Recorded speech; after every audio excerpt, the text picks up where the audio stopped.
is everyone on drugs? No, seriously.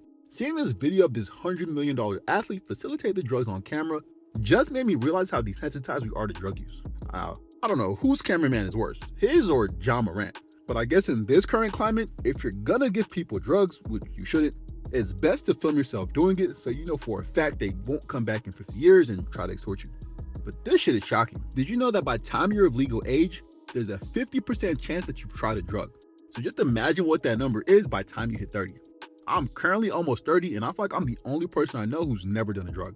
There's so many drugs now that I can't even keep track of what's what. It just seems like if poor people are doing the drugs, then it's called abuse. But when rich people do the drugs, we call them designer drugs and cloak the activity in some sort of self-discovery or a consequence of too much time. So I guess the real question is, when did getting high become just another part of the culture? And let's be clear, when I say the culture, I'm talking about American culture. Let's not pretend like the finance bros aren't hooked on coke and Adderall, like the attorneys aren't popping Adderall too. Even the billionaires can't stop talking about how they're hooked on ketamine. We're literally at the point in society where alcohol companies are now paying millions of dollars in research to figure out how to get young people to start drinking again.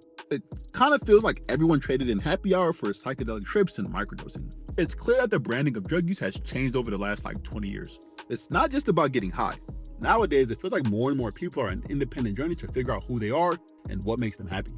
I can almost guarantee that if you know someone who's struggling with identity or value, there's a 90% chance they're on drugs. And the drugs of choice are getting more and more extreme.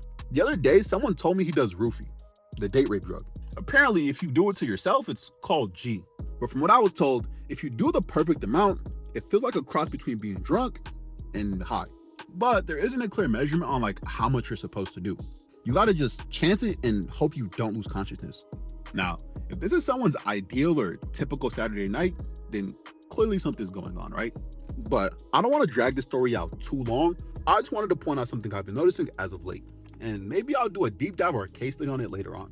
It's kind of crazy if you think about it. We've evolved to not judging people for using drugs, but for their choice of drug. But until then, let me know what you think about drug use in the comments, and also don't forget to subscribe. I'll see you next video.